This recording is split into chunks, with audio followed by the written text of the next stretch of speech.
Hello everyone, welcome back to study period. चलिए आज हम एक नया प्ले लिस्ट स्टार्ट करेंगे। इसके अंदर हम सॉल्व करेंगे एसएससी सीपीओ 2025 के प्री के जो क्वेश्चंस पूछे गए थे, प्री के पेपर में जो क्वेश्चन पूछे गए थे। हर पेपर के अंदर ये 50 क्वेश्चंस इसके अंदर मैथ्स के पूछे जाते हैं। चलिए तो आज हम 9 दिसंबर का फर्स्ट शिफ्ट से स्टार्ट करते हैं। तो चलिए वीडियो को स्टार्ट करते हैं। इसके अंदर हम पूरे 50 क्वेश्चन सॉल्व करेंगे जो 9 दिसंबर के फर्स्ट शिफ्ट में पूछे गए थे एसएससी सीपीओ 2025। देखिए वो पूछ रहा है कि कितना इंटरेस्ट आपको मिलेगा। ठीक है, अगर आप 1900 रुपये इन्वेस्ट करेंगे 9% पर एनम से 3 साल के लिए। कैलकुलेट कर लेंगे, 3 9 27, तो 27 इंटू में 19। अब देखो 19 7 सा कितना होता है 133, तो यूनिट डिजिट पे आपका क्या आएगा 3, जो एक ही ऑप्शन में, तो आंसर विल बी 513। अब देखिए, अभी सबसे पहले आपको ये बताना है the square root of any prime number. अब देखो प्राइम नंबर कौन से होते हैं ये तो हम सबको पता है, 3, 2, 3, 5, 7, 11। प्राइम नंबर वो नंबर होते हैं जिनके सिर्फ दो फैक्टर होते हैं, एक तो वही नंबर और दूसरा नंबर, सॉरी एक तो 1 और दूसरा नंबर 2। तो ठीक है, समझ में आया।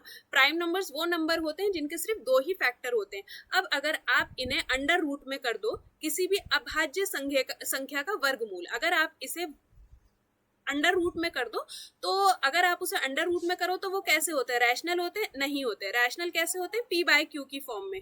तो ये रैशनल नहीं होते। होल नंबर कहाँ से स्टार्ट होते हैं? 0, 1, 2, 3। तो ये p बाय q की फॉर्म में नहीं होते, 0, 1, 2, 3 की फॉर्म में नहीं होते। और इरैशनल नंबर कौन से होते हैं? ऐसे वाले, अंडर रूट में 3, अंडर रूट में 5। तो ये नंबर कैसे होते हैं? इरैशनल होते हैं। और इंटीजर कैसे होते हैं? 0, 1, 2, 3। इसके अंदर पॉजिटिव और नेगेटिव दोनों आते हैं, डेसिमल नहीं आते और रैशनल नहीं आते। अब देखिए वो क्या कह रहा है, Aamir goes to his college. अब देखो आपको एक चीज पता होनी चाहिए, अगर जब आप अपने घर से स्कूल जाते हो या कॉलेज जाते हो और जब लौट के आते हो तो उसका बीच का डिस्टेंस हमेशा कितना रहता है? हमेशा इक्वल रहता है, क्योंकि आपको पता है आपका घर एक जगह है, स्कूल एक जगह है, आप जाओगे आओगे तो उन दोनों के बीच का हमेशा डिस्टेंस क्या रहेगा? इक्वल रहेगा। तो डिस्टेंस इज इक्वल्स टू में स्पीड इनटू में टाइम। ये एक फॉर्मूला याद कर लो, ये हर एक उसके अंदर लगता है। स्पीड भी आप इसी से कैलकुलेट कर सकते हो, टाइम भी। अब देखो वो क्या कह रहा है, उसका जो स्पीड है जब वो जाता है, ठीक है ना, घर से जब जाता है तो उसकी स्पीड कितनी है? 4 kilometre per hour. Distance upon में स्पीड आपको हमेशा क्या देगा? टाइम देगा। और जब वो लौट के आता है तो उसकी स्पीड क्या है? डिस्टेंस अपॉन में स्पीड, ये आपको हमेशा क्या देगा? टाइम देगा। और टोटल कितना टाइम लग रहा है? 4 घंटे। टोटल टाइम कितना लग रहा है? 4 घंटे। तो हमें बताना है कि उसके स्कूल और घर के बीच का कितना डिस्टेंस है। तो एलसीएम ले लेंगे 4, डी प्लस में 2d इज इक्वल्स टू में 4, तो ये हो जाएगा 3d इज इक्वल्स टू में 16। तो डिस्टेंस कितना आ जाएगा? 5.33। ठीक है ना। अगर वो टोटल डिस्टेंस पूछ लेता, मतलब आने और जाने में कितना डिस्टेंस हुआ, तो इसे मल्टीप्लाई बाय 2 कर देते, ठीक है ना, क्योंकि डिस्टेंस प्लस डिस्टेंस क्या 5.33 ही प्लस कर देते। बट अभी सिर्फ डिस्टेंस की बात पूछिए कि मतलब स्कूल से घर तक के बीच का डिस्टेंस कितना है। अब देखो एक रेक्टेंगुलर कंटेनर है, एक हिंदी में पढ़ देती हूँ। एक तरल पदार्थ रखने के लिए एक छोटा आयताकार बर्तन है जिसकी लंबाई, चौड़ाई और गहराई हमें दे रखी है। इसमें कितना लीटर तरल पदार्थ रखा जा सकता है? कितना लीटर? अब देखो सबसे पहले तो हम इसका वॉल्यूम निकालेंगे, इसका आयतन निकालेंगे कि इसकी कैपेसिटी कितनी है होल्ड करने की। तो 25 इंटू में 20 इंटू में 15, तो ये आ जाएगा 7500 सेंटीमीटर क्यूब। इतना इसका क्वांटिटी इसके अंदर आप स्टोर कर सकते हो। बट हमें किसके अंदर बताना है? लीटर के अंदर। तो 1 लीटर किसके बराबर है? 1000 सेंटीमीटर क्यूब के। तो इसे 1000 से डिवाइड कर देंगे तो कितना लीटर इसके अंदर आ जाएगा? 7.5 लीटर इसके अंदर हम क्या होल्ड कर सकते हैं? एक लिक्विड होल्ड कर सकते हैं। अब देखो एक क्यूबिक बॉक्स है, 30 सेंटीमीटर भुजा वाला एक घनाकार बॉक्स है, क्यूबिक बॉक्स है, ठीक है। इसको आपने क्या करना है? डेकोरेटिव, इसको मतलब कवर करना है आपको एक पेपर से। अब पेपर उसने आपको बताया है कैसा है? स्क्वायर है, ठीक है। एक 30 सेंटीमीटर भुजा वाले घनाकार बॉक्स को 6 सेंटीमीटर भुजा वाले एक वर्गाकार टुकड़े, ठीक है ना। तो आपको जो इसको कवर करना है वो ऐसे करके पेपर से कवर करना है। और पेपर कैसा है? स्क्वायर है, ठीक है, पेपर कैसा है, स्क्वायर है, जिसकी साइड कितनी है 6 सेंटीमीटर की, स्क्वायर है तो इसका एरिया कितना हो जाएगा 36 सेंटीमीटर। तो ये जो एक पेपर है इसका जो एरिया है वो कितना है 36 सेंटीमीटर का है। तो हमसे बेसिकली क्या पूछा गया है कि जब आप इस पूरे बॉक्स को कवर करोगे तो आपको कितने पेपर की जरूरत होगी। तो देखो, इसको निकालने के लिए सबसे पहले आपको क्या चाहिए, इसका कुल पृष्ठीय क्षेत्रफल। ये जो क्यूब है, ये जो घनाकार बॉक्स है, इसका हम क्या निकालेंगे, कुल पृष्ठीय क्षेत्रफल। तो ये कितना होता है 6 इंटू में ए स्क्वायर, ए मतलब साइड, कितना है 30 इंटू में 30। ठीक है, तो ये तो एरिया हो गया जिसके ऊपर आपने क्या चिपकाने हैं, वो स्क्वायर पेपर चिपकाने हैं। और एक पेपर का एरिया कितना है 36। ठीक है, इसे कैलकुलेट कर लेंगे तो हमें क्या मिल जाएगा, नंबर ऑफ पेपर्स कि कितने पेपर आपको चाहिए होंगे 36 सेंटीमीटर स्क्वायर उनका जिनका एरिया है। तो कैलकुलेट कर लेते हैं, 6 1 6 1 6 5 5 3 15, तो 150 पेपर आपको चाहिए रहेंगे इसे पूरा कवर करने के लिए। अब देखिए वो क्या कह रहा है, एक शंकु है और एक अर्धगोला है जिसका वक्र पृष्ठीय क्षेत्रफल कर्व सरफेस एरिया क्या है, आपस में इक्वल है, और उनका जो त्रिज्या है वो भी आपस में क्या है, इक्वल है। अब देखिए कोन का जो कर्व सरफेस एरिया होता है वो क्या होता है, पाई आर एल। एल क्या होता है, स्लांट हाइट। ये किसके बराबर है, curve surface area of hemisphere, तो 2 पाई आर स्क्वायर के बराबर। देखो यहाँ से एक आर से ये कैंसिल हो गया तो यहाँ पे सिर्फ रेडियस बचा, पाई से पाई कैंसिल, तो इसकी जो स्लांट हाइट है वो किसके बराबर हो गई, ट्वाइस ऑफ रेडियस के। अगर मैं इसका ये बनाऊं तो ये स्लांट हाइट है, ये किसकी है, ट्वाइस ऑफ रेडियस। यहाँ से लेके यहाँ तक क्या होता है, रेडियस ही होता है। अगर मैं ये इसकी हाइट निकालूं तो हाइट कैसे निकलेगी, इन दोनों के स्क्वायर को आपस में माइनस करके। तो 4r का स्क्वायर माइनस में r का स्क्वायर क्या निकाल देगा, इसका हाइट निकाल देगा। तो 3r का स्क्वायर इज इक्वल्स टू में h का स्क्वायर। जब मैं इसको स्क्वायर हटाऊंगी, सिर्फ हाइट निकालूंगी, तो ये पूरा क्या हो जाएगा, अंडर रूट में हो जाएगा। तो ये जो रेडियस का स्क्वायर है ये इससे कट जाएगा, तो ये रह जाएगा, जो हाइट निकलेगी हमारी वो अंडर रूट 3r। रेडियस के ऊपर अंडर रूट नहीं है क्योंकि वो कट चुका है। अब देखो, तो हमें बताना है find the ratio of their volume. अब कोन का वॉल्यूम क्या होता है, 1/3 पाई r का स्क्वायर इंटू में h हमारे पास ये निकला, r अंडर रूट में 3 इस 2 में किसका बताना है, हेमिस्फेयर का। तो ये होता है 2/3 पाई r का क्यूब। तो r का क्यूब तो ये पूरे r क्यूब से कैंसिल हो गया, पाई से पाई कैंसिल हो गया, 3 से 3 कैंसिल हो गया। तो वॉल्यूम ऑफ देयर रेशियोज कितना आ गया, अंडर रूट 3 में 2। चलिए क्वेश्चन देखते हैं। अब देखो, इस क्वेश्चन को स्टार्ट करने से पहले मैं आपको कुछ चीज़ समझाती हूँ। अगर एक आपके पास क्या है, राइट सर्कुलर कोन है और उसकी हाइट जो है वो आपको रेशियोज के अंदर दे रखी है। अगेन मैं रिपीट कर रही हूँ, उसकी हाइट अगर आपको रेशियो के अंदर दे रखी है और आपसे उसका वॉल्यूम पूछा जाए, तो वॉल्यूम किसके ऊपर डिपेंड करेगा, हाइट के क्यूब के रेशियो पे। ये बात किसके अंदर चल रही है, रेशियो के अंदर। अब आगे देखते हैं। एक लंबवृत्तीय शंकु को एक क्षैतिज तल द्वारा समान ऊंचाई के 2 भागों में काटा जाता है।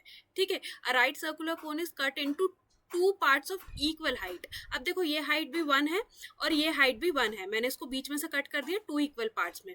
तो देखो ऑल ओवर इसकी हाइट कितनी हो गई, 1 + 1 2। ठीक है ना, 1 + 1 2। तो इसका वॉल्यूम कितना हो गया, 2 का क्यूब। तो ऑल ओवर ये जो पूरा क्या कहते हैं कोन है, तो इसका वॉल्यूम, इसका आयतन कितना हो गया 8। ठीक है, 8 यूनिट। अब देखिए वो हमसे क्या कह रहा है, what is the ratio of volume. हमें रेशियो बताना है वॉल्यूम का, किसका, स्मॉलर कोन। ये वाला जो पार्ट है स्मॉलर कोन, इसका वॉल्यूम कितना होगा, देखो इसकी हाइट कितनी है 1, तो इसका जो वॉल्यूम होगा, इसका क्यूब भी करोगे 1 का तो 1 ही रहेगा, इस 2 टू द फ्रस्टम। फ्रस्टम क्या होता है, छिन्नक। ठीक है, ये जो नीचे फ्रस्टम बना है इसका वॉल्यूम बताना है। अब देखिए, अगर पूरे का वॉल्यूम कितना था 8, इसके अंदर से मैं ये जो स्मॉलर पार्ट है इसका वॉल्यूम माइनस कर दूं तो बचे हुए का, आप उसे फ्रस्टम बोल दो। ठीक है ना, ये जो बचे हुए पार्ट का वॉल्यूम है वो कितना आया 7। तो जो ऊपर वाला कोन है उसका वॉल्यूम आ गया 1 और नीचे जो फ्रस्टम बना उसका वॉल्यूम कितना आ गया 7 यूनिट।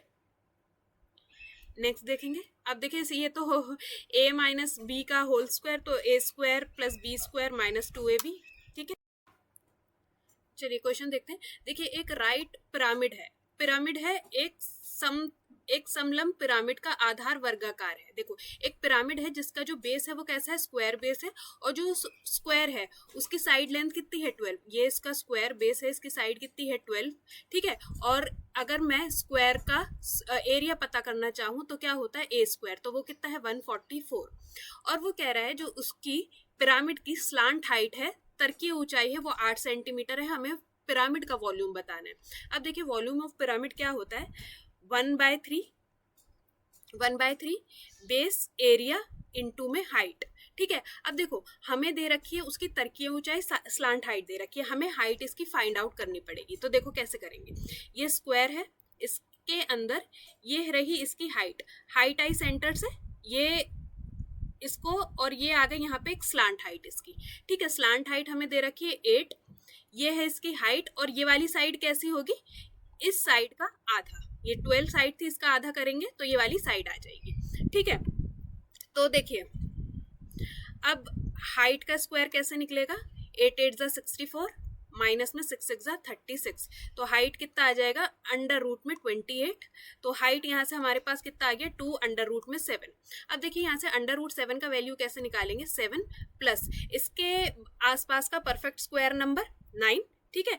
अब 2 मल्टीप्लाई बाय, अब जब अगर मैं 9 को अंडर रूट में कर दूंगी तो ये कितना रह जाएगा 3, ठीक है। तो 16/6, तो ये आ जाएगा आंसर हमारा 2.67, ठीक है 2.67। अब मैं 2.67 को किससे मल्टीप्लाई कर दूंगी, ये देखो 2.67 में यहाँ पे अभी 1/3 बेस एरिया हो गया 12 इंटू में 12 इंटू में हाइट हमारे पास आ गई ये 2 इंटू में 2.67, 2 इंटू में इसको मल्टीप्लाई कर देंगे 2 से, ये निकल के आ जाएगी हमारे पास 5.34, तो ये हो जाएगी 5.34। इसको मल्टीप्लाई करेंगे 3 4 जा 12, 12 4 जा 48, 48 को आप मल्टीप्लाई कर दोगे 5.34 को, तो आंसर आपको मिल जाएगा 256। तो देखो हमें आंसर दे रखा है 254, क्योंकि ये जो 7 का वैल्यू निकला था ये एक अप्रॉक्स वैल्यू था। अगर आपको एग्जैक्ट बिल्कुल उसका वैल्यू याद रह सके तो एग्जैक्ट याद रख सकते हो, बट ये अप्रॉक्स वैल्यू था, तो इसका आंसर रह जाएगा 254 सेंटीमीटर क्यूब। आगे चलते हैं। अब देखिए ईच एक्सटीरियर एंगल, यदि एक नियमित समबाहुज के प्रत्येक बाह्य कोण का माप, मतलब एक एक्सटीरियर एंगल कितना है 51 3/7 डिग्री। अगर मैं इसको सिंप्लीफाई करूं तो ये हो जाएगा 360/7, तो मतलब हर एक एक्सटीरियर एंगल कितने डिग्री का है 360/7 डिग्री का।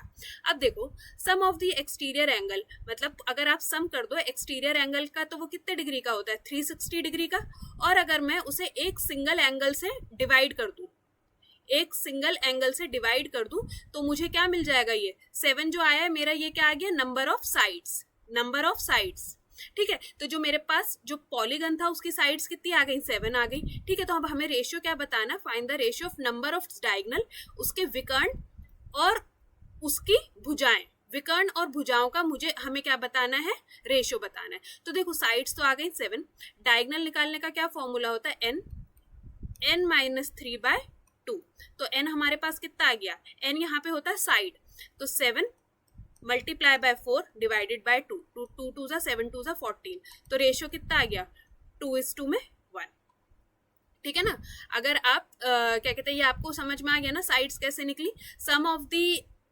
एक्सटीरियर एंगल से डिवाइड कर दिया हमने एक एंगल को, तो हमें नंबर ऑफ साइड्स मिल गई। अब देखिए ये सिंप्लीफिकेशन का क्वेश्चन है, सिंप्लीफाई करेंगे इसको, ये हो जाएगा 2 4 जा 8, 9 मल्टीप्लाई बाय 16/10, तो ये हमारा निकल के आ जाएगा 18/5, ठीक है। ये 18/5 में से ये प्लस करना है 18/5 में, तो ये हो जाएगा 3 1 जा 3, 4/3 मल्टीप्लाई बाय 10/4, ठीक है। तो ये हो जाएगा 10/3, ठीक है 10/3, और ये हमने इसका एलसीएम ले लेंगे 15, तो ये 15, ये हो जाएगा 54 प्लस में 350, ठीक है। तो ये हो जाएगा हमारे पास 104/15, आंसर आ जाएगा 6.93, ठीक है। ये तो बॉड मास का इधर रूल लगता है, वो तो आप सबको आता होगा, बॉड मास BODMAS। सबसे पहले ब्रैकेट ऑफ करना होता है, ब्रैकेट फिर उसके बाद ऑफ, फिर डिवाइड, मल्टीप्लिकेशन, एडिशन, सब्ट्रैक्शन, उसी तरीके से इसको चलते हैं। अब देखिए वो क्या कह रहा है, एक पाइप है जो एक टैंक को फिल कर सकता है इतने घंटे में। अब मैं इसे सिंप्लीफाई कर दूंगी, 2 3 जा 6 7 8, 8/3 आर में ए पाइप एक टैंक को फिल कर सकता है, और जो दूसरा टैंक है वो उसे 4 घंटे में खाली कर सकता है, एम्प्टी कर सकता है। तो बी टैंक काम करता है नेगेटिव में। ठीक है, तो देखो पहले टोटल वर्क निकाल लेते हैं। अब जब केस ऐसा होता है न्यूमरेटर और डिनोमिनेटर में, तो दोनों के न्यूमरेटर का जो ऊपर वाले टर्म्स होती है उनका क्या कर लो, एलसीएम ले लो 8। ठीक है, इसकी एफिशिएंसी कैसे निकालेंगे, 8 को 8 से डिवाइड करा 1, मल्टीप्लाई बाय ये जो डिनोमिनेटर था इससे मल्टीप्लाई कर दिया, तो ए की एफिशिएंसी आ गई 3 और बी की एफिशिएंसी आ गई -2। अब दोनों मिलके एक साथ काम करेंगे तो हर घंटे कितना काम होगा, 1 यूनिट, क्योंकि 3 प्लस माइनस का 2। ठीक है, तो अब हमसे यही पूछा जा रहा है, if both pipe open together, अगर दोनों को एक साथ खोल दिया जाए तो कितना टाइम लगेगा टैंक को फुल करने में। तो 8 यूनिट काम, 1 यूनिट पर आवर से काम कंप्लीट होगा, तो कितना टाइम लगेगा, 8 आवर्स, 8 घंटे ही लगेंगे काम को कंप्लीट होने में। अब देखिए, अब वो कह रहा है एक्स और वाई ने बिजनेस को स्टार्ट करा। एक्स ने इन्वेस्ट करा 60,000, वाई ने इन्वेस्ट करा 90,000। 5 महीने तक ऐसे ही चला। 5 महीने के बाद एक्स ने क्या करा, विड्रॉ कर ली हाफ ऑफ इस कैपिटल। तो अब एक्स की कैपिटल कितनी रह गई, 30,000, और वाई ने ऐड कर दिए 30,000, तो वाई की कैपिटल हो गई 1,20,000 रुपए। अब देखो पूरे साल की बात थी, क्योंकि आखिर में क्या कहते हैं, साल के आखिर के अंदर क्या कहते हैं वो डिस्ट्रीब्यूट हुआ उसका प्रॉफिट। तो 7 मंथ ये चला, 7 मंथ ये चला। ठीक है, तो देखो पहले क्या करेंगे, 4 0 इधर, 4 0 इधर, 4 इधर, 4 इधर, 3 1 जा 3, 3 2 जा 6, 3 3 जा 9, 3 4 जा 12।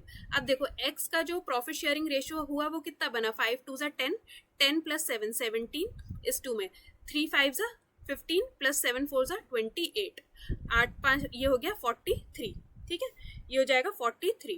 तो अब देखो जो टोटल प्रॉफिट था वो कितना आ गया, 49,500। एक्स का शेयर बताना है तो दोनों को प्लस करेंगे 60 मल्टीप्लाई बाय 17, तो एक्स का शेयर आपके पास कितना आ जाएगा, 14,025 रुपए। देखिए एक सर्कुलर गार्डन है जिसका हमें रेडियस दे रखा है 10 सेंटीमीटर, उसकी त्रिज्या हमें दे रखी है 10 मीटर। तो हमसे पूछा जा रहा है उसका एरिया किसके अंदर बताना, मीटर, मतलब मीटर के अंदर ही बताना है। रेडियस हमें मीटर में दे रखा है, तो एरिया का क्या फॉर्मूला होता है, पाई आर का स्क्वायर। ठीक है, तो आंसर कितना आ जाएगा, 314 मीटर स्क्वायर। नेक्स्ट चलते हैं। अब देखिए एक महिला अपनी कुल मासिक आय का 60% घरेलू खर्चों पर और 15% की बचत पर खर्च करती है। सपोज एक जो वुमेन थी वो कमाती थी 100%, उसमें से वो 60% तो अपने क्या कहते हैं घर के ऊपर स्पेंड कर देती है और 15% बचा लेती है। ठीक है, तो वो क्या कहता है, मतलब देखो इसके अंदर से वो 75% खर्च कर चुकी है, मतलब 75% वो किसी भी तरीके से यूज कर चुकी है। अब वो कह रहा है शेष राशि अन्य मदों पर खर्च की जाती है, उसकी आय का कितना प्रतिशत इन अन्य मदों पर खर्च किया जाता है। The remaining is spent on another items, तो मतलब जो बचा वो कितना बचा, देखो 100 में से 75% वो यूज कर सकती है, तो बचा कितना, 25%। ठीक है, नेक्स्ट देखेंगे। अब देखिए एक 10 सेंटीमीटर त्रिज्या वाले एक वृत्ताकार शीट को 120 डिग्री के त्रिज्या खंड बनाने के लिए काटा जाता है। देखो ऐसे एक त्रिज्या खंड बनाया गया है 120 डिग्री पे, तो हमसे क्या पूछा गया है, इस त्रिज्या खंड की चाप बताइए। तो मतलब ये ए से लेके बी तक ये जो चाप है ये हमें बतानी है। तो इसका क्या फॉर्मूला होता है, थीटा 120 डिग्री बना है, theta by 360 degree multiply bye 2 पाई और ये आर कितना है 10 सेंटीमीटर। तो 12 1 जा 12 3 जा 36, तो आंसर कितना आ जाएगा 440 बाय 21 सेंटीमीटर। नेक्स्ट चलेंगे। अब देखिए ये तो सिंप्लीफिकेशन 3:2 की रेशियो में एक्स और वाई, तो ये हो जाएगा 6 प्लस में 10 अपॉन में 9 प्लस में 14, तो आंसर विल बी 16 बाय 23। मतलब एक्स और वाई के अंदर ये वैल्यू पुट कर देनी है, तो 2 3 जा 6 ऐसे करके। अब देखिए वो क्या कह रहे हैं, एक शॉपकीपर ने टोटल 10 पेन खरीदे 10 रुपए का ईच, 60 पेन सोल्ड कर दिए 20% के प्रॉफिट पे, 60 पेन सोल्ड करे 20% के प्रॉफिट पे, और जो बचे हुए थे तो मतलब 100 में से 60 कर दिए तो बचे हुए कितने 40 करे हैं 10% के लॉस पे, तो लॉस हुआ है तो माइनस का 10 अपॉन में टोटल नंबर ऑफ पेन। तो अगर हम ऐसे करेंगे तो हमें पता चल जाएगा प्रॉफिट और लॉस परसेंटेज कितना हुआ है। तो देखो 1200 माइनस का 400 अपॉन में 100 दोनों में कॉमन था, निकाल दिया तो कितना हुआ 8% का प्रॉफिट। आंसर अगर माइनस में होता तो नेगेटिव आता तो लॉस होता, अभी पॉजिटिव में आया तो 8% का प्रॉफिट हुआ है।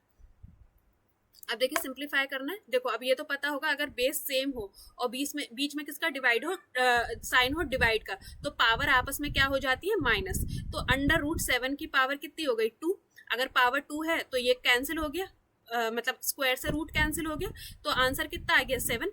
तो अगर सिर्फ 7 है तो 7 की पावर 1 हो गई, तो 7n, तो मतलब इसको अगर मैं सॉल्व करती तो आंसर आता 7 इज इक्वल, तो यहाँ पे क्या है पावर 1 है तो n का वैल्यू कितना है 1।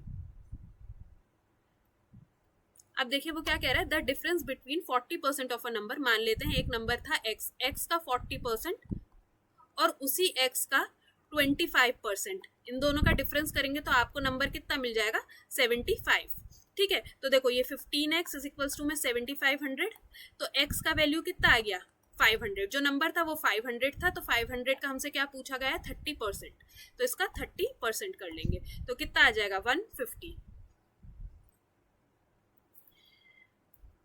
अब हमसे पूछा है which one is not a perfect square number, निम्न में से कौन सा संख्या पूर्ण वर्ग नहीं है। तो देखो अब ये इतना तो याद होगा, ये 11 का है, ये 12 का है और ये 13 का है, ये 185 किसी का भी परफेक्ट स्क्वायर नंबर नहीं है। अब देखिए वो क्या कह रहा है, एक सर्कल है, एक वृत्त है जिसकी जो त्रिज्या है वो कितनी दे रखी है 10 सेंटीमीटर, और एक कॉर्ड है, एक जीवा बनाई गई है जिसकी लंबाई कितनी है 16 सेंटीमीटर। अब देखो ये जो कॉर्ड है ये टोटल तो 16 सेंटीमीटर है, अगर मैं सेंटर से उसके ऊपर एक परपेंडिकुलर डालूं तो ये जो कॉर्ड है ये इक्वल पार्ट्स में डिवाइड हो जाएगी, तो ये 8 सेंटीमीटर हो जाएगा और ये भी 8 सेंटीमीटर हो जाएगी। ठीक है, ये रूल हमेशा याद रखना, बहुत यूज होता है। तो हमसे पूछा है find the distance from the centre of the circle to the chord, ये जो डिस्टेंस है ए से लेके बी तक का ये हमें बताना है। तो अब ये 10 है, ये 8 है, तो ये क्या होगा 6 होगा, नहीं तो अगर ऐसे नहीं आता पाइथागोरस थ्योरम लगा लो, 10 का स्क्वायर इज इक्वल्स टू में, यहाँ पे हमें पता नहीं था, ये यहाँ पे ये हमें पता नहीं था, ये फाइंड आउट करना था, x का स्क्वायर प्लस में 8 का स्क्वायर, तो 100 इज इक्वल्स टू में x का स्क्वायर प्लस में 64, तो x का स्क्वायर कितना आ जाएगा 36, तो x का वैल्यू कितना आ जाएगा 6। ठीक है, और नहीं तो ये ट्रिपलेट होता है 10 8 6, अगर इसको ऐसे ही याद रख लो तो बहुत अच्छा है क्योंकि बहुत यूज होता है। अब देखिए वो क्या कह रहा है, एक बॉक्स के अंदर रेड और ब्लैक मार्बल है, रेड और ब्लैक मार्बल है।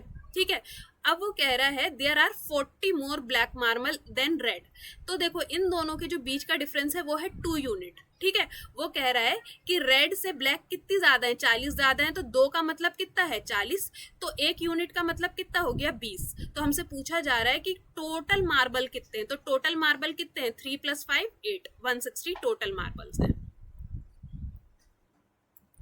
अब देखिए ट्रेपेजियम जो होता है एक समतल चतुर्भुज, इसका एरिया का क्या फॉर्मूला होता है, एरिया इज इक्वल्स टू में 1/2 a प्लस बी क्या होती है, देखो ऐसा ट्रेपेजियम बना दिया, ये a होती है ये b होती है, इनटू में h, तो बस वही हमसे कहा गया है, एक ट्रेपेजियम है जिसकी हाइट हमें दे रखी है 10 सेंटीमीटर, इसका एरिया हमें दे रखा है 180 सेंटीमीटर, एक साइड हमें दे रखी है 12 सेंटीमीटर, तो सपोज ये 12 सेंटीमीटर दे रखी है और अगली हाइट हमसे पूछी गई है b हमसे पूछा गया है, तो देखो ये क्या होता है हाफ 12 प्लस में b, ठीक है ऐसे ही दे रखा है तो यहाँ से b का वैल्यू निकाल देते हैं।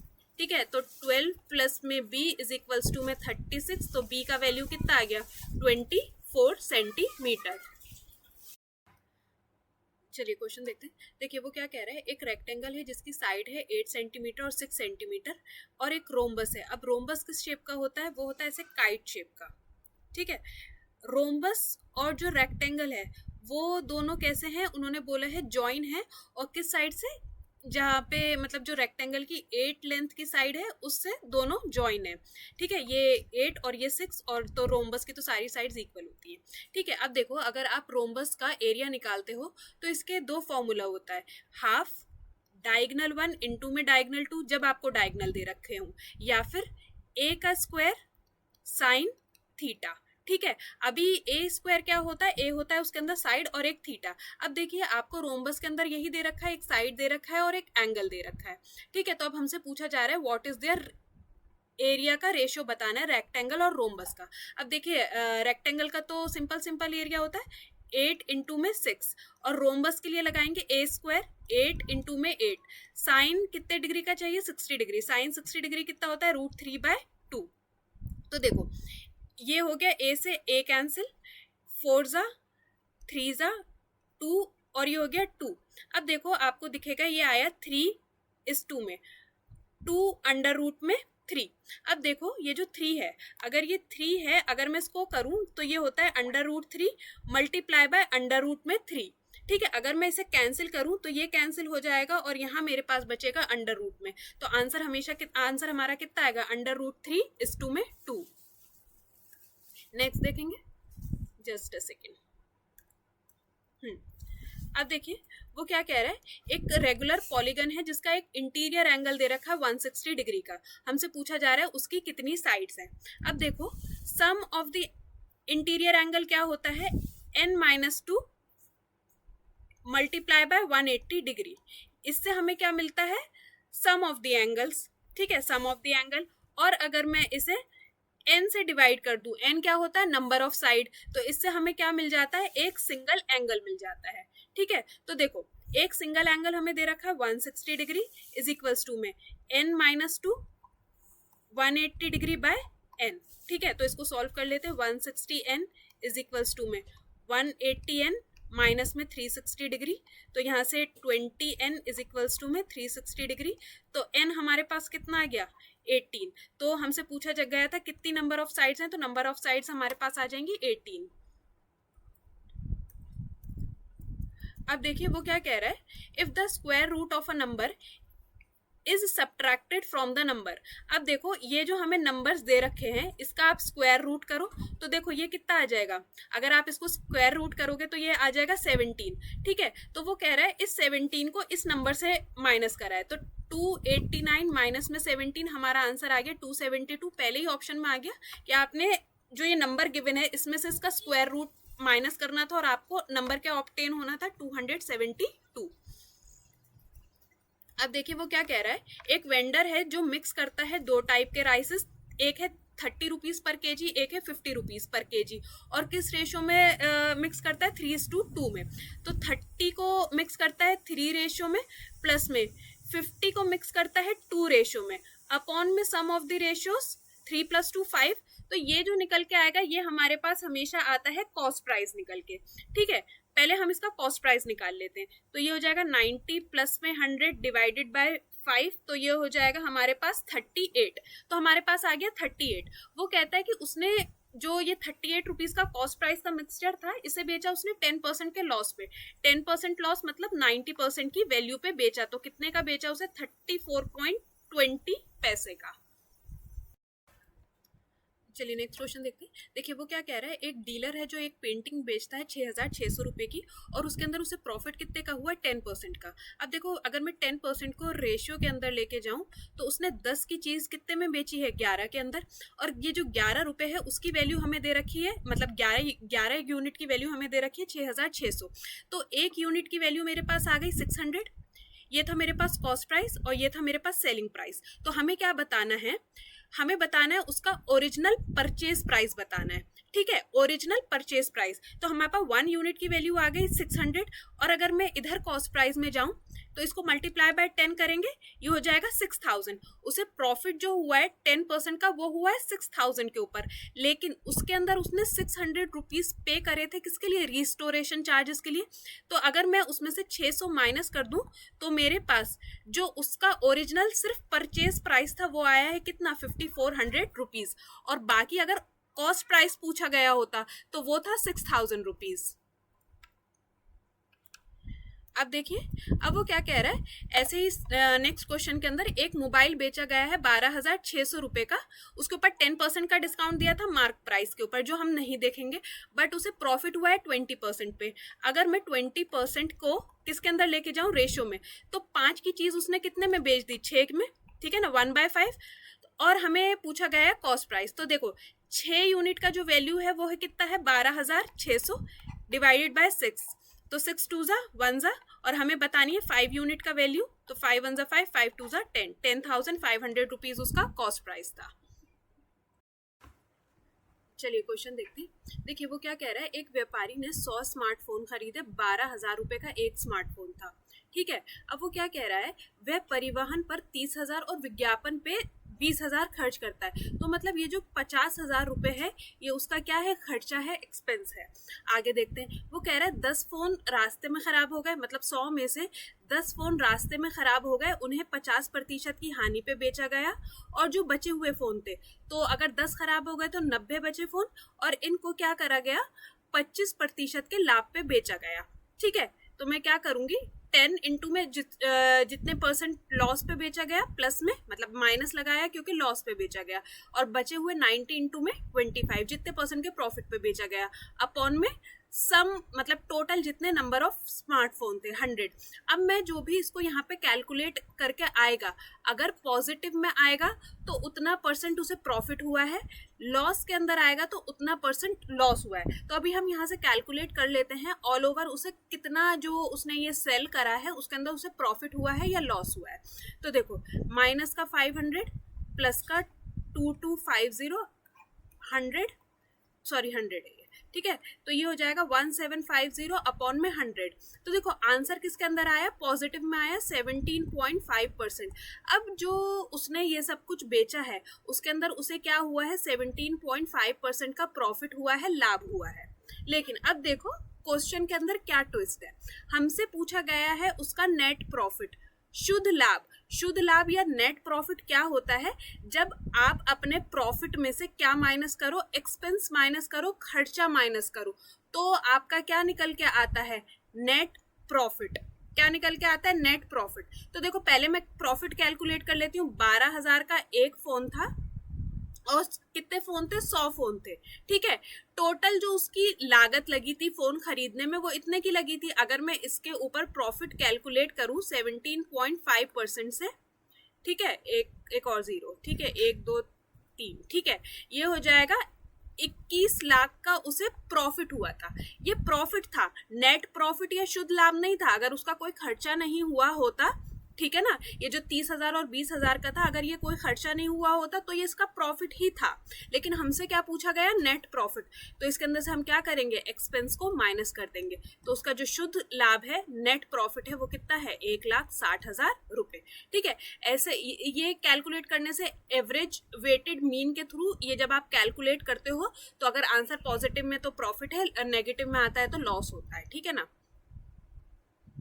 अब सिंप्लीफिकेशन का है, दोनों अंडर रूट में है, इसको करेंगे तो अंडर रूट में 256, ठीक है, और ये किसका, इसका रूट हटाएंगे तो कितना हो जाएगा, 16, ठीक है ना। अब देखिए वो क्या कह रहा है, एक वॉल्यूम था प्रिज्म का, एक वॉल्यूम है, एक प्रिज्म का आयतन है। देखो सबसे पहले प्रिज्म का आयतन कितना था, 960, और उसका बेस एरिया कितना था, 80 सेंटीमीटर स्क्वायर। अब देखो वॉल्यूम ऑफ प्रिज्म का क्या फॉर्मूला होता है, बेस एरिया इनटू में हाइट, ठीक है।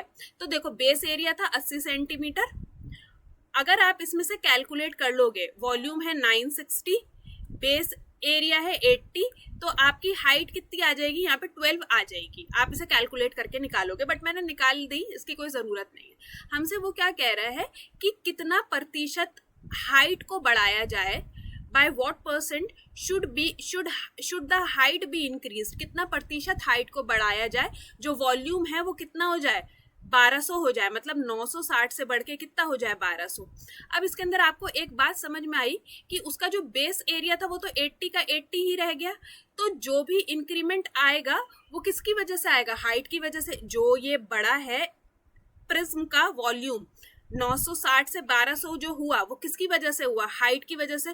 तो हाइट जितना परसेंट बड़ी है उतना ही परसेंट आपका क्या बड़ा है, प्रिज्म का वॉल्यूम भी बड़ा है। तो यहाँ से प्रिज्म का वॉल्यूम कैलकुलेट कर लेते हैं कि कितना बड़ा है। तो आपको ये वाली हाइट कैलकुलेट करने की भी नीड नहीं थी। तो देखो 1200 माइनस का 960 अपॉन में 960 इंटू में 100, तो ये हो जाता 240 अपॉन में 960 इंटू में 100, तो 24 वन ज़ा और ये हो जाएगा 24 फोर ज़ा, तो ये आ गया 25%। ठीक है, तो बस आपको इतना समझना था, जो प्रिज्म का वॉल्यूम बढ़ा, अगर बेस एरिया सेम रह गया तो जितना उसका हाइट का परसेंटेज इंक्रीज हुआ है अल्टीमेटली उतना ही उसका वॉल्यूम भी इंक्रीज हुआ है। नेक्स्ट देखते हैं।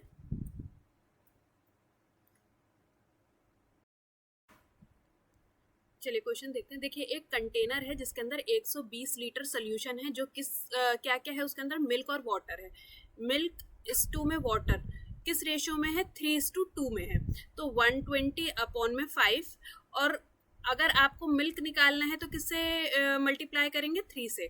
तो 5 2 ज़ा 10, 5 4 ज़ा 20 और 24 3 ज़ा 72 लीटर आपका मिल्क है, और वाटर के लिए उसके रेशियो से 2 से मल्टीप्लाई कर देंगे तो वाटर कितना है आपके पास, 48 लीटर।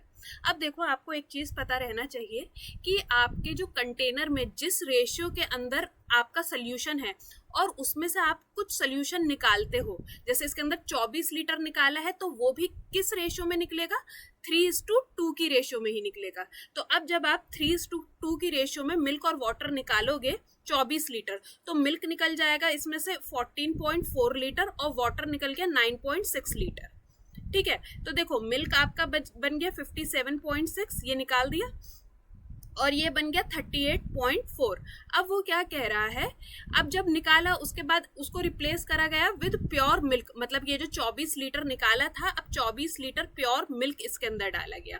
तो finally milk is to water आपके पास कितना हो गया, 81.6, और ये तो ये ही रहा 38.4। तो हमसे पूछा जा रहा है what is the new ratio of milk is to water. ठीक है, तो डेसिमल से डेसिमल ही कैंसिल कर दो, 4 से डिवाइड कर देंगे तो ये आ जाएगा आपका 204, 4 से करेंगे तो ये आ जाएगा 96, देन 12 से कर देंगे 12 8 ज़ा और ये हो जाएगा 17। तो फाइनली आपका जो मिल्क इज टू वाटर का रेशियो है 17:8। ये मैंने बिल्कुल बेसिक से करा है। अगर आपको इसका कोई शॉर्टकट पता हो तो आप मुझे कॉमेंट में बता सकते हो। चलिए क्वेश्चन देखते हैं। देखिए जब दो लाइंस आपस में कैसी होती है, परपेंडिकुलर होती हैं, लंबवत होती हैं, तो जो उनके स्लोप होते हैं उनके ढलान होते हैं, अगर आप उन्हें आपस में मल्टीप्लाई करेंगे तो आपका आंसर कितना रहेगा, -1। ठीक है, तो देखिए यही इस क्वेश्चन के अंदर कॉन्सेप्ट यूज होगा। हमसे पूछा गया है वैल्यू ऑफ के का मान बताना है।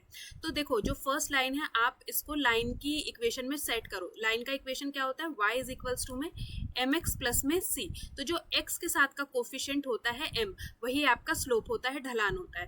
तो अब जब आप इसे सॉल्व करो, अगर आप इसे सेट करोगे तो ये कितना हो जाएगा, y इज इक्वल्स टू में ये 2 इक्वल टू के उस साइड जाके माइनस होगा, लेकिन जब ये y का कोफिशिएंट उधर जाएगा -3, ठीक है ना, तो ये प्लस हो जाएगा। तो ये कितना हो जाएगा 2/3 x, और ये प्लस था इधर ये माइनस हो जाए 6/3।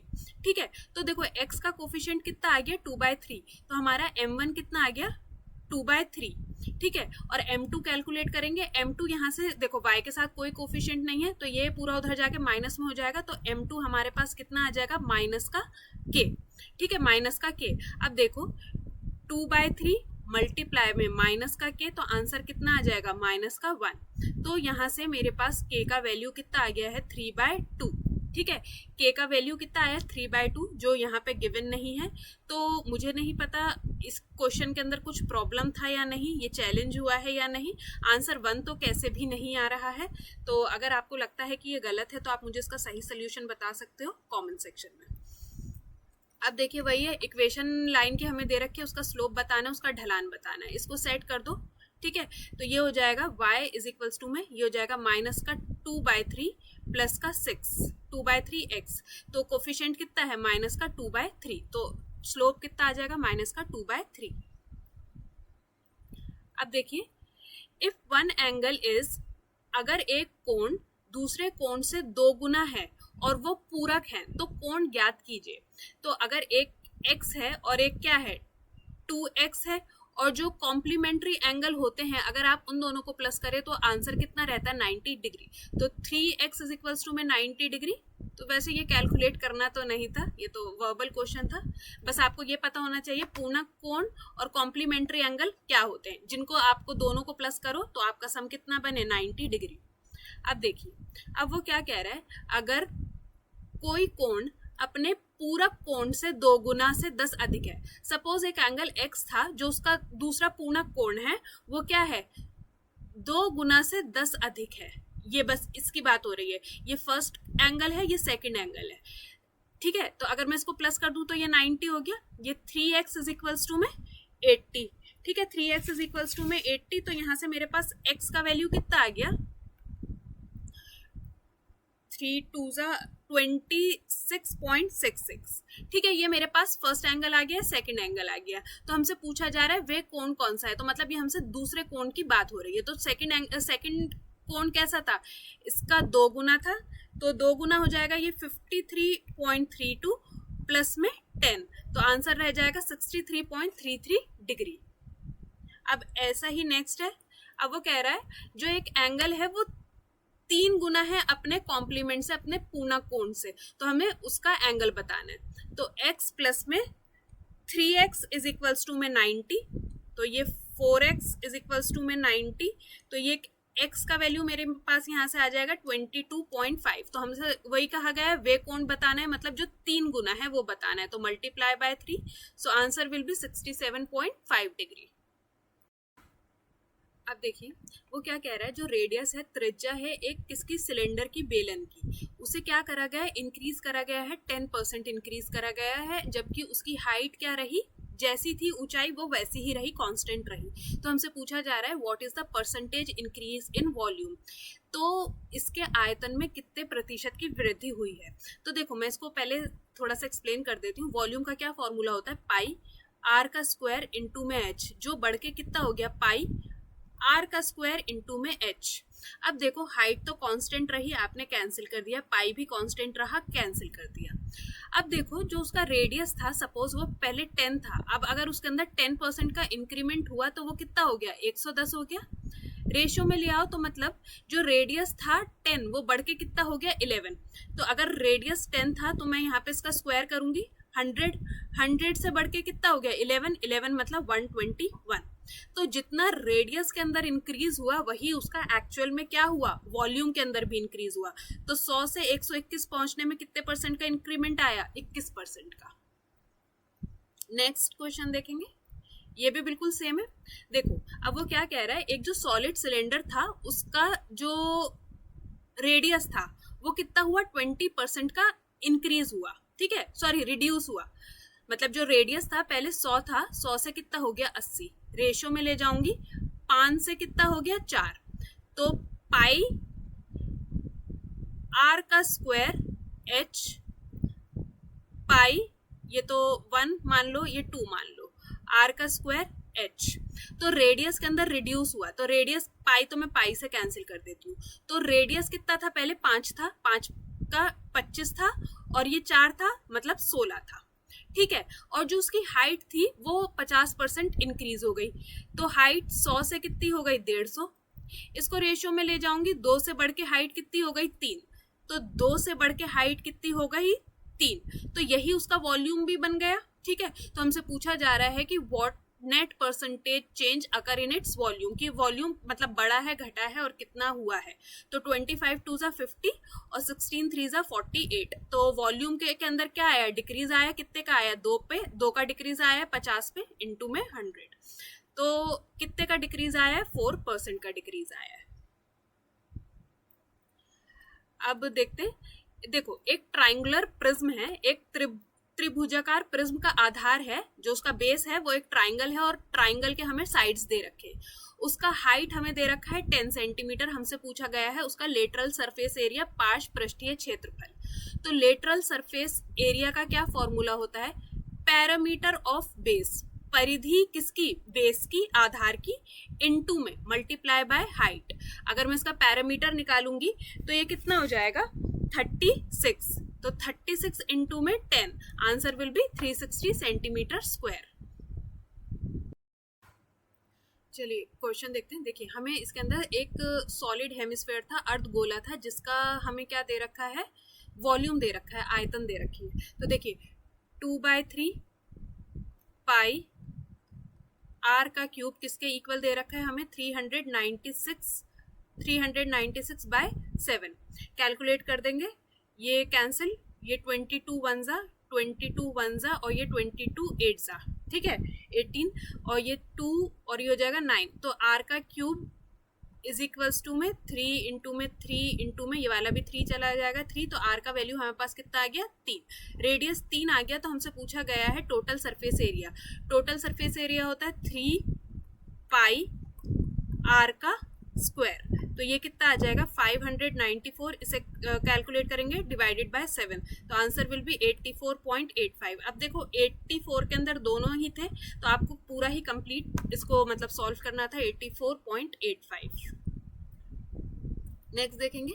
अब देखिए total surface area of hemisphere दे रखा है, कुल पृष्ठीय क्षेत्रफल वो कितना होता है 3 पाई आर का स्क्वायर। ये हमें कितना दे रखा है 462।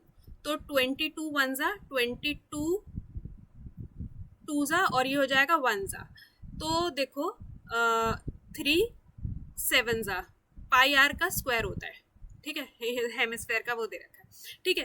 तो यहाँ पे हमारे पास रेडियस कितना आ गया, रेडियस हमारे पास आ गया 7। हाँ यही तो बस सिर्फ पूछा था, कैलकुलेट द रेडियस, ठीक है।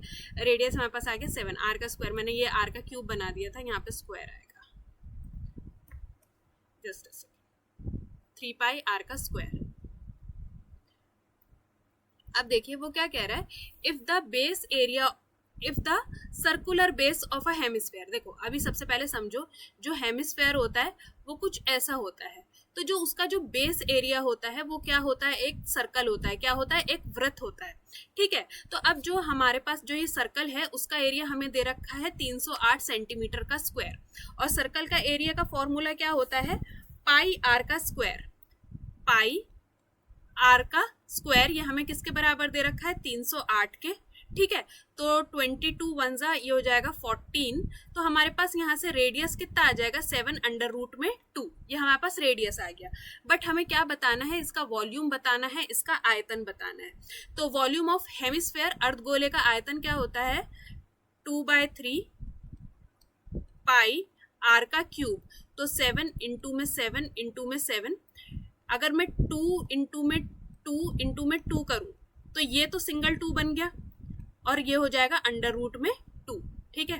तो अब इसके अंदर कुछ नहीं है, it's just a pure calculation, ये करना ही पड़ेगा, डिवाइडेड बाय 3 और ये अंडर रूट का 2 ऐसे। तो आंसर आ जाएगा 1437.33 अंडर रूट में 2। नेक्स्ट देखेंगे। अब देखिए एक एरिया ऑफ सेक्टर दे रखा है, एक त्रिज्या खंड का क्षेत्रफल हमें दे रखा है कितना 18 पाई सेंटीमीटर का स्क्वायर। अब देखिए इसका फॉर्मूला क्या होता है, theta by 360 degree multiply by pi r का स्क्वायर, जो हमें कितना दे रखा है 18 पाई। अब देखो इसके अंदर हमें और फिर हमें क्या बताना है, what is the central angle, जो ये थीटा का वैल्यू है ये बताना है, लेकिन किस में बताना है, रेडियन के अंदर बताना है। तो देखो अभी जब आप इसको कैलकुलेट करोगे, जो ये थीटा निकालोगे, ये थीटा आपका किसके अंदर निकल के आएगा, डिग्री, किसके अंदर निकल के आएगा, डिग्री के अंदर। ऐसे लिखते हैं ना 18 डिग्री, तो ये डिग्री में आएगा। डिग्री से रेडियन में कन्वर्ट करने का क्या फॉर्मूला होता है, डिग्री इज इक्वल्स टू में रेडियन इंटू में 180 पाई। तो जो भी थीटा आएगा उसे इस फॉर्मूले में पुट कर देंगे, फिर कैलकुलेट हो जाएगा, ठीक है। तो देखो theta by 360 degree multiply by 22/7 R का square, just a second, R का स्क्वायर हमें कितना आर दे रखा है हमें 6 इंटू में 6 इज इक्वल्स टू में 18 पाई। मुझे पाई को खोलना नहीं था, वो यूं ही कैंसिल हो जाता, 6 3 और ये हो जाएगा 3 2 और ये हो जाएगा 180। तो हमारे पास जो थीटा आया वो कितना आया 180 डिग्री। तो बस इसके अंदर पुट कर देते हैं, 180 इज इक्वल्स टू में रेडियन इंटू में 180 पाई। 180 से 180 कैंसिल, तो हमारे पास रेडियन कितना आ गया पाई, बस यही था। चलिए क्वेश्चन देखते हैं। देखिए एक कॉर्ड है, उसकी लेंथ हमें दे रखी है 24 सेंटीमीटर, जो सेंटर के ऊपर, सर्कल के सेंटर के ऊपर कितने डिग्री की एंगल बना रही है, 90 डिग्री का ये कॉर्ड। अगर देखो, अगर ये सेंटर है तो ये इसका रेडियस है, ये और ये भी इसका रेडियस है, ठीक है। तो हमसे बस रेडियस ही पूछा गया है इस सर्कल का। तो इस केस में देखिए क्या फॉर्मूला लगता है, कॉर्ड जीवा इज इक्वल्स टू में twice of radius sine theta by 2। जो थीटा है वो कितना लगेगा, आधा। तो ये 90 डिग्री था, तो मतलब 45 डिग्री का क्या लगेगा, वैल्यू लगेगा। और साइन 45 डिग्री क्या होता है, 1/√2, ठीक है। तो देखो कॉर्ड है हमारे पास 24, ट्वाइस ऑफ रेडियस इनटू में 1/√2, तो ये हो जाएगा कितना, रेडियस कितना आ गया, 12√2, ठीक है। बस ये फॉर्मूला लगना था।